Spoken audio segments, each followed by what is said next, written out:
Become the best version of yourself. 4. Knocking down your barriers. There are plenty of reasons why a person would not want to be themselves fully.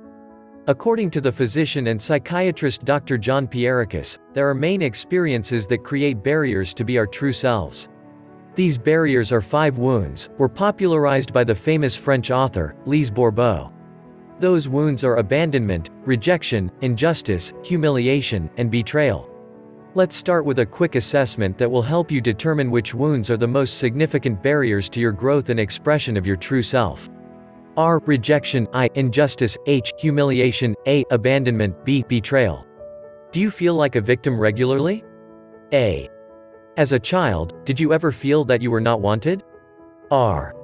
Do you lack self-confidence? A. R. H. I. Do you regularly seek solitude?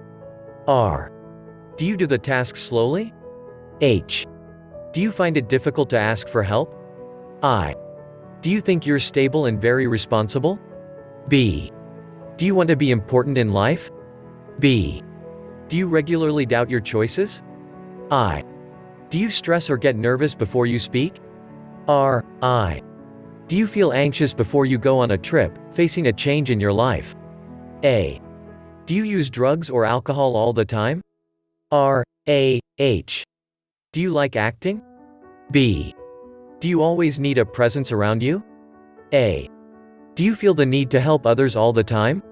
A. H. B. Are you regularly convinced you are right? Do you try to convince others? B. Are you demanding on yourself? B. I. Do you like everything to be in order around you? B. I. Do you generally distrust others? R. B. I. Do you take care of other people's problems before you take care of your own? Do you take care of others more easily than yourself? H. Do you often blame yourself? Do you regularly feel guilty? R. A. H. I.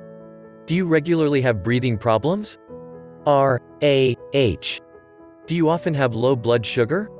Do you have diabetes? R. A. H. Do you often have body tensions? B. I. Are you hypersensitive to being dirty, take a few showers a day, hate having hands dirty, etc.? H. Do you easily give up a project, a goal along the way? R. A. Are you impatient, refusing the slowness of others? B. I. Are you bulimic? Or do you struggle with an eating disorder? H. Scoring. Calculate all the yes for each letter. R. Rejection. I. Injustice. H. Humiliation. A. Abandonment. B. Betrayal. Now that you can see which wound has the most yes out of 10. Let's explore each one of those obstacles in your life and help you understand those deep wounds. Even if you didn't score high on some wounds, read the content because you might still relate with some of the information provided below. Rejection. Rejection is a profound wound because the one who suffers from it feels rejected in his being and especially in his right to exist. Therefore, it is practically impossible to be yourself when you wear that wound. It is not unusual for people who feel rejected to have a fleeing physique, that is to say, a body or a part of the body that seems to want to disappear or become very small. As if the receding person wanted to go unnoticed for fear of being rejected. In terms of behavior, they often doubt their right to exist. They seek solitude because if they receive a lot of attention, they would be afraid of not knowing what to do.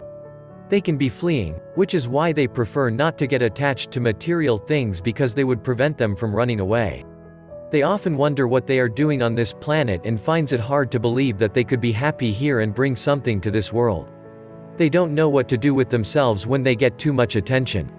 In relationships with others, they are constantly finding ways to seek love from the parent of the same sex and will reject themselves from a person of the other sex, often feeling guilty when they face rejection.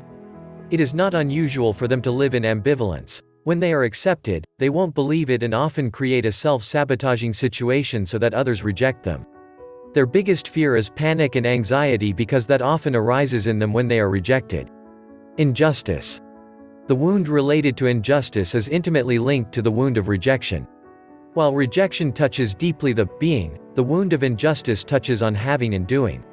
People who have that wound often has a body rigid, and as perfect as possible. They have a well-proportioned body, rigid movements, stiff neck, and very proud. They are usually lively persons with dynamic movements, but who is rigid and lacks flexibility. Often a perfectionist and envious. These persons tend to cut themselves off from their feelings and often cross their arms. They try to be perfect and justifies themselves a lot. They find it difficult to admit that they have problems. They often doubt their choices. They like order and tend to control themselves by demanding a lot from each other. They can be angry and cold and has difficulty showing affection. They don't want to be late but will often be delayed because they take a long time to prepare. It is often difficult for people with the injustice wound to accept compliments, help, or gifts from others because they feel in debt toward the person after. Their biggest fear is when others are cold toward them because that awakens the unfairness but is also a reflection of their shadow. Humiliation. This wound is mostly related to the physical aspect of having and doing. Most individuals with the humiliation wound have a larger and round body, round face, with a broad and rounded neck. They are often ashamed of themselves and others are afraid to shame others. They think they are dirty or unclean. They don't want to recognize and assume their sensuality and their love of the pleasures associated with the senses. That is why they often compensate and reward themselves with food. And they gain weight quickly to give themselves a reason not to enjoy their senses. They are also afraid of being punished if they enjoy life too much. So, they ignore their freedom by putting the needs of others before their own, so that they stop enjoying life. Most individuals with the humiliation wound want to do everything for others. In reality, they want to create constraints and obligations for themselves to stop enjoying their freedom in life. This lack of enjoyment reinforces the feeling of being abused and humiliated. And in the same way, they tend to demean and humiliate others by making them feel that they cannot do it alone without them. They are often inclined to blame themselves for everything and even take the blame for others. Their biggest fear is their freedom. They are afraid to lose the ability to be themselves when humiliated by others. Abandonment. The wound experienced in the case of abandonment is the second deepest after that of rejection because they both affect the being at a profound level. Most people with the abandonment wound lack tonus. Their body is usually long and slender with a back that becomes rounded and sagging. As if the spine and muscles were not able to keep the body upright. Their body seems to need help to hold on. Those who suffer from abandonment do not feel emotionally nourished enough. They need constant help and support. They think that they cannot do anything on their own and regularly need someone to support them. They often have ups and downs. For a while, they are happy, and everything is fine, and suddenly, they feel unhappy and sad. They tend to dramatize a lot. The smallest little incident takes on gigantic proportions. In a group, they like to talk about themselves and often brings everything back to them. Besides, they usually seek the opinion or approval of others before making decisions. They can't make up their mind, or they doubt their choice when they don't feel supported by someone else. And when they do something for someone, they do it with the expectation of a return of affection.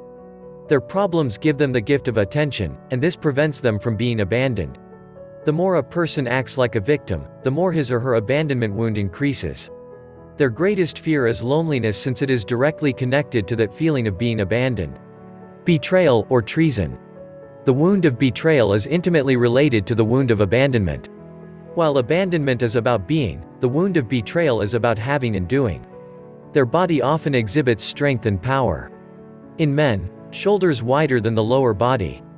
In women, lower body larger than the shoulders, pear-shaped body. The higher the asymmetry between the upper and lower body, the greater the betrayal wound. Very uncompromising, they want to show others what they are capable of. They often interrupt and respond before a person is finished. When things don't go fast enough to their liking, they become angry. They consider themselves hardworking and responsible. They struggle with laziness. They hate not being trusted and do not always keep their commitments and promises or forces themselves to keep them. They tend to be impatient and intolerant. They confide with difficulty and do not show their vulnerability. People with a betrayal wound have great difficulty accepting the cowardice of others. They also have trouble delegating tasks while trusting others. Among the 5 wounds, the betrayal wounded is the one who has the most expectations towards others because he likes to foresee and control everything. Unlike abandonment wounded who has expectations of others because they want to be loved and supported in their abandonment injury, the expectations of the betrayal wounded are to check that others do what they need to do well to verify if they can trust them. They firmly state what they believe and expect others to agree with their beliefs.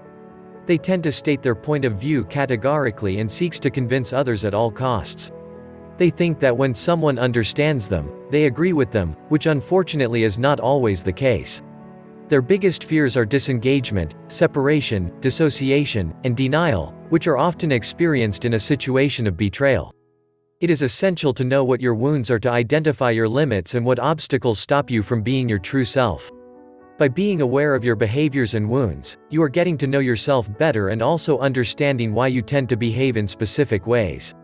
Maybe one of your wounds is betrayal, and you get very insecure in your relationship when your partner doesn't live up to your expectations. By knowing that about yourself, you can learn to improve the relationship and how you react to certain situations. The first step to heal your wounds is to observe yourself when you feel hurt. Chapter 10 will help you with that. Then you can move on to accept that you aren't perfect, and it's okay to recognize the hurt. Last is to admit your fear and allow yourself to move through that fear by being vulnerable and honest with yourself and others. Whether you think you can or think you can't.